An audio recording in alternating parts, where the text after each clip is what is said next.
voy a presentar al doctor Miguel Hernández de la Garza, es compañero mío, somos aquí compañeros de materno-fetal. Él es el especialista también en medicina materno-fetal, hizo ginecología en Monterrey, en la UMAE 23, y posteriormente hizo medicina materno-fetal en el IMPER, ahí en nuestra casa, ahí de donde somos compañeros. También está certificado por el Colegio de Ginecología y Obstetricia, tanto para ginecología como para medicina materno-fetal, e igual tiene sus certificaciones en el Fetal Medicine Foundation para hacer análisis de cromosomopatías, preeclampsia y parto pretérmino. Adelante.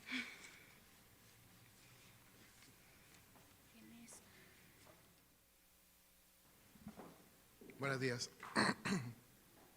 Buenos días. Primero que nada, un agradecimiento al colegio, al Instituto Vidalia por la invitación. Como mencionaba ahorita la doctora Azucena, nos toca abordar el tema de alteraciones fetales asociadas a la terapia de reproducción asistida. Sin duda alguna, cuando vemos el título, pues bueno, suena algo alarmante, sobre todo para nuestras pacientes, pero es importante que conozcamos qué riesgos existen para poderlas informar de una manera adecuada.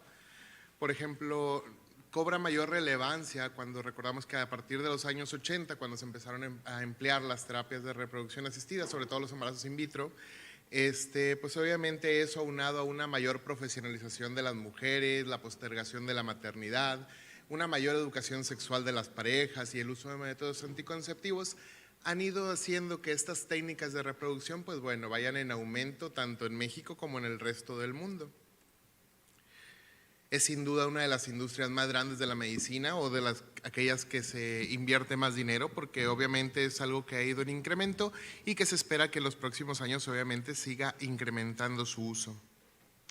Ahora, hay que recordar que cuando estamos hablando de embarazos in vitro, pues bueno, es un pequeño porcentaje, es una población muy definida de bebitos, en las cuales en Estados Unidos se calcula que es alrededor de un 2%, y obviamente también es responsable de una mayor tasa de embarazos gemelares hasta en un 18%.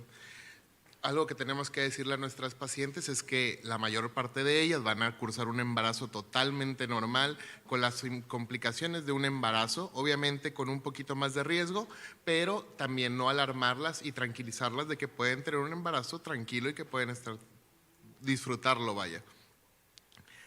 Al momento en que se trata de analizar las complicaciones maternas y fetales de las mamás sometidas a tratamientos in vitro, es difícil poder especificar cuál es el factor de riesgo que nos va a desencadenar que tengamos un resultado adverso.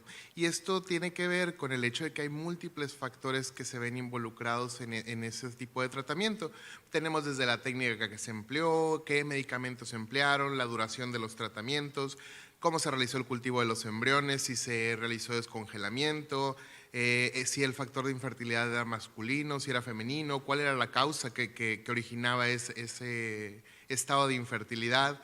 Obviamente la edad materna pues va a ser una edad materna un poco más avanzada que en las pacientes con un embarazo espontáneo y obviamente consideraciones como la disminución de la reserva ovárica son importantes. Entonces al momento de tratar de discernir cuál de todos estos fue lo que nos ocasionó nuestro resultado adverso o nuestra alteración fetal, pues es difícil encontrar un artículo que específicamente nos diga esta es la causa que nos originó esto en el bebé. Ahora, yo sé que aquí hay muchos biólogos de la reproducción, mucha gente que está relacionada con la medicina reproductiva, pero bueno, nada más para recordemos que las dos principales técnicas de reproducción, sobre todo in vitro, es aquella que es el FIV convencional y el ICSI, que es donde hay una inyección intracitoplasmática de los espermatozoides. Esto nada más lo remarco porque durante el transcurso de la plática vamos a mencionar mucho lo del ICSI, pues para tener bien claro eso. Ahora, cuando hablamos, no nada más tenemos alteraciones estructurales en los bebés, también hay alteraciones que pueden ser de tipo genético. Por ejemplo, en estos casos tenemos factores de riesgo como la edad materna al momento del embarazo. Se ha asociado también mayor cantidad de alteraciones genéticas en mamás que tienen antecedente de síndrome de ovario poliquístico y obviamente en aquellos pacientes que tienen una carga de infertilidad severa, obviamente cierto porcentaje, menor al 2%, pueden tener una alteración cromosómica en alguno de los padres.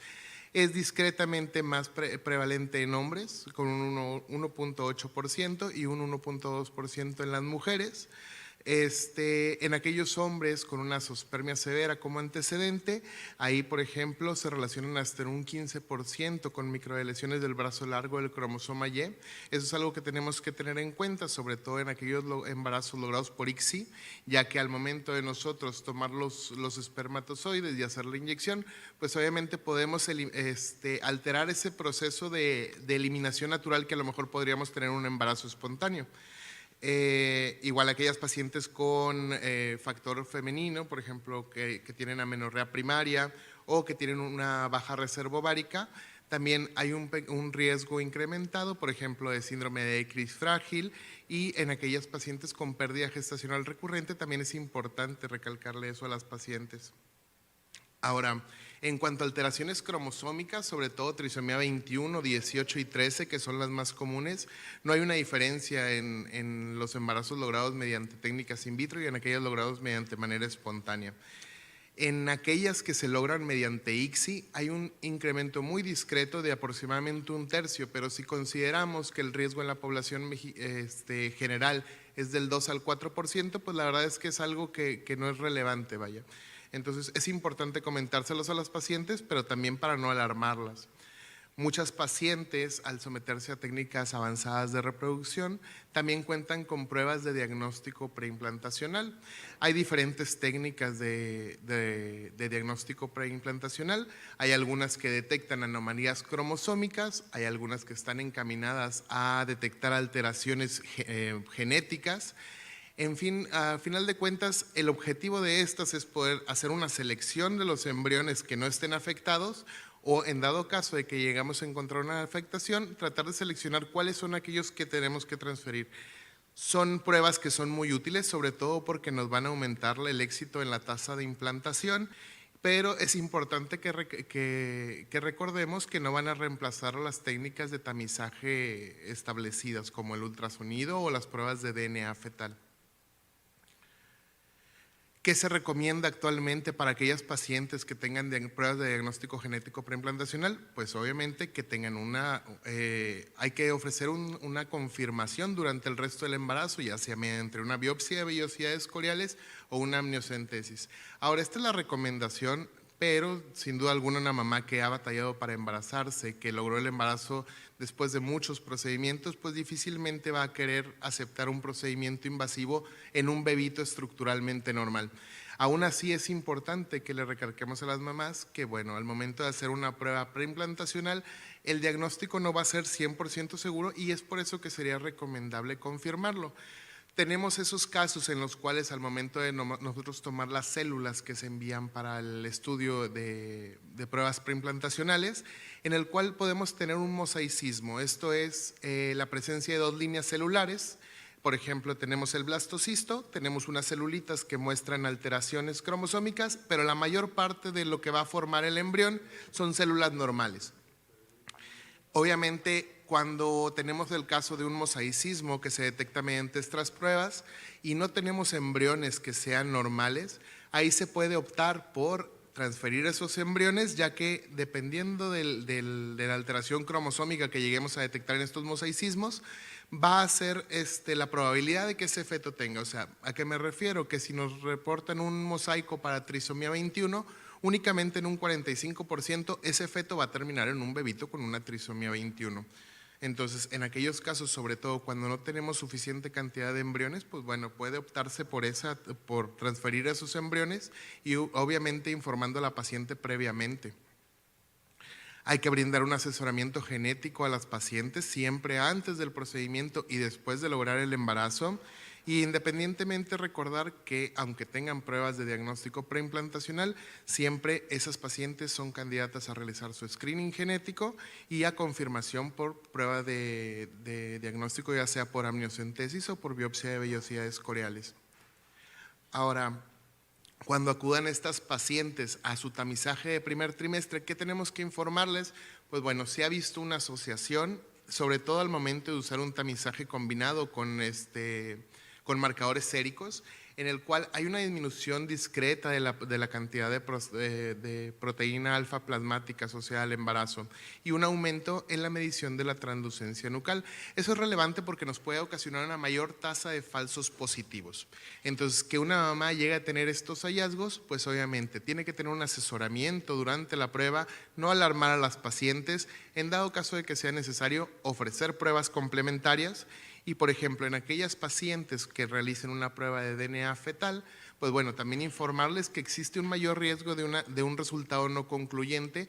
Esto debido a que los embarazos logrados mediante técnicas in vitro, pues bueno, han presentado menores tasas de fracción fetal, lo cual aumenta la probabilidad de que el resultado no sea concluyente. En estas pacientes se puede optar por una segunda muestra de sangre materna para enviar de nuevo a estudio y hasta en un 53% se logra una buena tasa de éxito. Recordando únicamente, lo importante aquí con las pruebas de tamizaje es el asesoramiento de la paciente y en dado caso de que encontremos alguna de estas alteraciones, pues bueno, informarle a la paciente que pueden ser secundarias a la técnica de reproducción que se usó para lograr el embarazo. La mayor preocupación obviamente va a ser para las mamás que el bebé no tenga una alteración estructural. Ha habido muchos estudios, hay estudios observacionales, hay cortes, hay metaanálisis, pero debido a los factores que les mencionaba previamente de que involucra muchos factores de riesgo y muchas partes de estos procedimientos, pues obviamente es difícil detectar cuál de todos ellos ha sido el que aumente la tasa de defectos en los bebitos. Si agrupáramos, por ejemplo, los bebitos logrados mediante ICSI o FIP convencional versus aquellos logrados de manera espontánea, sí ha habido un incremento discreto, sobre todo en alteraciones faciales, alteraciones gastrointestinales, musculoesqueléticas, pero sobre todo cardíacas. Entonces, si nos fijamos en la tablita, en la segunda parte, el aumento en las malformaciones cardíacas de por sí ya en la población general es de las alteraciones más frecuentes. En estos embarazos logrados por técnicas de reproducción asistida es aún más importante que hagamos hincapié en esto para informar a la paciente. Igual, por ejemplo, hay estudios en los cuales se ha intentado hacer una subdivisión de este tipo de embarazos y, por ejemplo, se ha visto una mayor tasa de defectos, sobre todo en aquellos logrados mediante ICSI y en aquellos asociados a ICSI con antecedente de infertilidad masculina. Le digo, esos resultados no significa que el papá tenga la culpa, no significa que el ICSI tenga la culpa, simplemente que la información que tenemos hasta ahorita nos informa que entre más se manipule ese embarazo, pues obviamente el riesgo de que haya una complicación es mayor. Ahora, si bien tenemos una mayor tasa en embarazos in vitro contra los espontáneos, no sabemos bien cuál es la causa. Como les mencionaba, es importante asesorar a la paciente, es importante que esas pacientes, aún así tengan pruebas previas, sean sometidas a las pruebas de tamizaje del primero y del segundo trimestre. Y pues bueno, al momento de tener a nuestra paciente, lo más importante siempre va a ser orientarla, informarla de manera correcta de los riesgos y complicaciones que podemos encontrar y obviamente llevar el seguimiento como una paciente que logró su embarazo espontáneo, vaya a tener sus pruebas de tamizaje si encontramos alguna alteración en el primer trimestre y obviamente su evaluación de primero y segundo trimestre estructural. Por mi parte es todo, muchas gracias y